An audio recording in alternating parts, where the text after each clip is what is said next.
Hi hello ನಮಸ್ಕಾರ ಎಲ್ಲ Kannada ಜನತೆಗೂ Anil ಟಾಕೀಸ್ಗೆ YouTube ಚಾನಲ್ಗೆ ಸ್ವಾಗತ ಸುಸ್ವಾಗತ.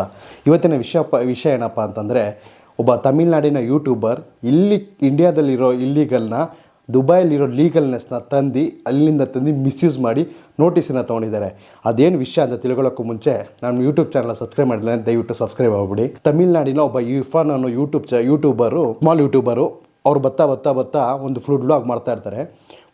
ಫುಡ್ ವ್ಲಾಗ್ ಮಾಡಿ ಫೇಮಸ್ ಆಗ್ತಾರೆ. ಇಡೀ ತಮಿಳ್ನಾಡಿನಲ್ಲಿ one of the best YouTuber ಆಗ್ತಾರೆ. ಎಲ್ಲ ಕಡೆ ಪ್ರತಿಯೊಂದು ಜಾಗಕ್ಕೆ ಹೋಗ್ತಾರೆ, ಊಟ ತಿಂತಾರೆ, ಊಟದ ಬಗ್ಗೆ ಎಕ್ಸ್ಪ್ಲೇನ್ ಮಾಡ್ತಾರೆ. ನಮ್ಮ ಬೆಂಗಳೂರು, ಸೌತ್ ಇಂಡಿಯಾ, ಇಡೀ ಇಂಡಿಯಾ ಪೂರ್ತಿ ಎಕ್ಸ್ಪ್ಲೇನ್ ಮಾಡ್ತಾರೆ. ಯಾವ ಲೆವೆಲ್ ರೀಚ್ ಆಯಿತು ಅಂದರೆ ಅವ್ರಿಗೆ ಮಿಲಿಯನ್ಸ್ ಗಟ್ಟಲೆ ಫಾಲೋವರ್ಸ್ ಎಲ್ಲ ಬರ್ತಾರೆ. ಅವ್ರಿಗೆ ಒಳ್ಳೆ ರೀಚ್ ಸಿಗುತ್ತೆ. ಯಾವ ರೇಂಜ್ಗೆ ಹೋಗ್ತಾರೆ ಅಂದರೆ ಎಲ್ಲ ಪ್ರತಿಯೊಂದು ಪ್ರಮೋಷನ್ಗೂ ಕೂಡ ಅವ್ರ ಹತ್ರ ಬಂದು ಪ್ರಮೋಷನನ್ನು ತೊಗೋತಾರೆ. ಆದರೆ ನೆಕ್ಸ್ಟ್ ಅವರು ರೀಸೆಂಟಾಗಿ ಮದುವೆ ಆಗ್ತಾರೆ. ಮದುವೆ ಆಗಿ ಅವ್ರ ಹೆಂಡತಿ ಕನ್ಸೀವ್ ಕೂಡ ಆಗ್ತಾರೆ. ನೀವೆಲ್ಲ ಅನ್ಕೋಬೋದು, ಅಲ್ಲ ಏನು ಇದರಲ್ಲಿ ದೊಡ್ಡ ವಿಷಯ, ಮದುವೆ ಆಗಿದ್ದಾರೆ ಕನ್ಸೀವ್ ಆಗಿದ್ದಾರೆ ಅಂತ. ಬಟ್ ಅದೆಲ್ಲ ವಿಷಯ. ಅವ್ರು ಮದುವೆ ಆಗಿ ಕನ್ಸೀವ್ ಆದಮೇಲೆ ಅವ್ರಿಗೆ ಇರ್ಫಾನ್ ಅನ್ನೋ ಯೂಟ್ಯೂಬರ್ಗೆ ನನ್ನ ಮಗು ಗಂಡೋ ಹೆಣ್ಣೋ ಅಂತ ಟೆಸ್ಟ್ ಮಾಡಬೇಕು ಅಂತ ಕುತೂಹಲ ಬರುತ್ತೆ. ಆದರೆ ಇಂಡಿಯಾದಲ್ಲಿ ಅದೆಲ್ಲ ಇಲ್ಲೀಗಲ್ಲು.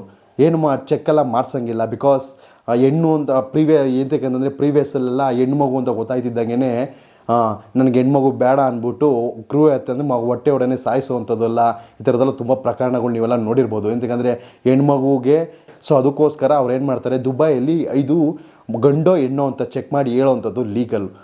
ಅಲ್ಲಿ ದುಬೈಗೆ ಹೋಗ್ಬಿಟ್ಟು ಚೆಕ್ ಮಾಡಿಸ್ತಾರೆ. ಅಲ್ಲಿ ಚೆಕ್ ಮಾಡಿಸಿ ತಮಿಳ್ನಾಡಿಗೆ ಬಂದು ದೊಡ್ಡದಾಗಿ ಫಂಕ್ಷನ್ ಮಾಡಿ ಫ್ಯಾಮಿಲಿ ಫ್ರೆಂಡ್ಸ್ ಎಲ್ಲರನ್ನೂ ಕರೆಸಿ ದೊಡ್ಡದಾಗಿ ಸಂಭ್ರಮಾಚರಣೆ ಮಾಡಿ ಅವ್ರು ಅನೌನ್ಸ್ ಮಾಡ್ತಾರೆ, ನನಗೆ ಹೆಣ್ಮಗು ಆಗ್ತಿದೆ, ನಾನೇನು ಅಂದ್ಕೊಂಡೆ ಹೆಣ್ಮಗು ಆಗಬೇಕು ಅಂತ ಅಂದ್ಕೊಂಡಿದ್ದೆ, ಅದೇ ಆಗ್ತಿದೆ ಅಂತೆಲ್ಲ ತುಂಬ ಖುಷಿಪಟ್ಟು ಅದನ್ನು ವೀಡಿಯೋ ಮಾಡಿ ಹಾಕ್ತಾರೆ.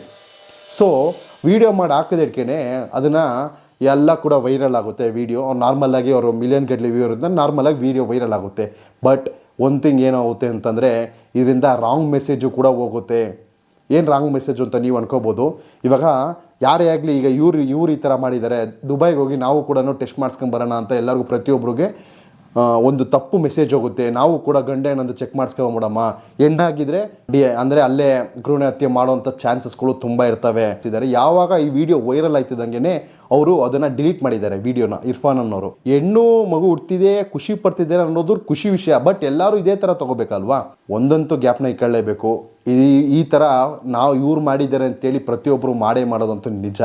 ಏನಕ್ಕಂತಂದರೆ ನಮಗೂ ಎಲ್ಲರಿಗೂ ಒಂದು ಕುತೂಹಲ ಇರುತ್ತೆ. 8 ತಿಂಗಳು 7 ತಿಂಗಳು ಯಾರು ಕಾಯ್ತಾರೆ, ಗಂಡ ಅನ್ನೋದು ಚೆಕ್ ಮಾಡ್ಬಿಡಮ್ಮ. ಅದು ದುಡ್ಡಿರೋಂತೂ ಹೋಗ್ತಾರೆ, ದುಬೈಗೆ ಹೋಗಿ ಚೆಕ್ ಮಾಡಿಸಿ ಆಗಬೇಕು, ನನ್ನ ಗಂಡೇ ಆಗಬೇಕು ಅನ್ನೋರು ತುಂಬ ಇದ್ದಾರೆ. ಅವ್ರು ಯಾವಾಗ ತಮಿಳ್ನಾಡಿಗೆ ಬಂದು ಜೆಂಡರ್ ರಿವೀಲ್ ಅಂದರೆ ಮಗು ಗಂಡೋ ಹೆಣ್ಣೋ ಅಂತ ಬಂದು ಹೇಳ್ತಾರೋ, ಆವಾಗ ಅವರು ಇನ್ನೊಂದನ್ನು ಕೂಡ ಹೇಳ್ತಾರೆ, ಇಡೀ ಇಂಡಿಯಾದಲ್ಲಿ ಜೆಂಡರ್ ರಿವೀಲ್ ಟೆಸ್ಟ್ ಮಾಡಿಸೋದು ತುಂಬ ಅಪರಾಧ, ಅದು ನಾನು ಹೋಗಿ ದುಬೈಯಲ್ಲಿ ಮಾಡಿಸಿದ್ದು, ದಯವಿಟ್ಟು ಯಾರು ಮಾಡಬೇಡಿ ಅಂತ ಕೂಡ ಅದ್ರಲ್ಲಿ ಹೇಳ್ತಾರೆ. ಬಟ್ ತಮಿಳ್ನಾಡು ಹೆಲ್ತ್ ಡಿಪಾರ್ಟ್ಮೆಂಟ್ ಅವ್ರಿಗೆ ಒಂದು ನೋಟಿಸ್ ಕಳಿಸ್ತಾರೆ. ಎಂತಕ್ಕೆ ಅಂತಂದರೆ, ಇವ್ರು ಮಾಡಿರೋ ವಿಡಿಯೋದಲ್ಲಿ ತುಂಬ ಚರ್ಚೆಗಳಾಗುತ್ತೆ, ದೊಡ್ಡ ದೊಡ್ಡ ವ್ಯಕ್ತಿಗಳ ಕೈಲೆಲ್ಲ ಚರ್ಚೆಗಳಾಗುತ್ತೆ. ಎಂತಕ್ಕೆ ಅಂತಂದರೆ ಇವ್ರು ಮಾಡಿರೋದು ತುಂಬ ದೊಡ್ಡ ತಪ್ಪು ಅಂತ ಎಲ್ಲೇ ಹೋದ್ರು ವೈರಲ್ ಆಗಿ. ಎಂತಕ್ಕೆ ಅಂತಂದರೆ ಪ್ರತಿಯೊಬ್ಬರು ಇವ್ರು ಮಾಡಿದ್ದಾರೆ ನಾನು ಮಾಡ್ತೀನಿ ಅನ್ನೋದು ಎಲ್ಲರ ಮೈಂಡ್ಗೂ ಬಂದೇ ಬರುತ್ತೆ ಅಂತ ಇದನ್ನೆಲ್ಲ ಗಮನದಲ್ಲಿ ಇಟ್ಕೊಂಡು ತಮಿಳ್ನಾಡು ಹೆಲ್ತ್ ಡಿಪಾರ್ಟ್ಮೆಂಟ್ ಅವ್ರಿಗೆ ನೋಟಿಸ್ ಕಳಿಸಿದ್ದಾರೆ. ಆದರೆ ಅವ್ರು ಯಾವಾಗ ನೋಟಿಸ್ ಕಳಿಸಿದ್ಮೇಲೆ ಅವರು ಸಾರಿ ಕೇಳಿ ಅವ್ರ ವಿಡಿಯೋನ ಡಿಲೀಟ್ ಮಾಡಿದ್ದಾರೆ. ಡಿಲೀಟ್ ಮಾಡಿದರೂ ಕೂಡ ಆದರೆ ಅವ್ರಿಗೆ ನೋಟಿಸ್ ಬಂದಿದೆ, ಅವರು ಜೈಲಿಗೆ ಹೋಗ್ಬೋದು ಅನ್ನೋ ಸಾಧ್ಯತೆ ಕೂಡ ಇತ್ತು. ಆದರೆ ಯಾವಾಗ ರವಿ IPS ಅನ್ನೋರು ಇದ್ರ ಬಗ್ಗೆ ಮಾತಾಡ್ತಾರೆ, ಇದನ್ನು ಮಾಡಿರೋದು ತಪ್ಪು ಅಂತ. ದುಡ್ಡೇ ಇದ್ದರೆ ಏನು ಬೇಕಾದ್ರೂ ಮಾಡ್ತೀನಿ ಅನ್ನೋದು ತಪ್ಪು.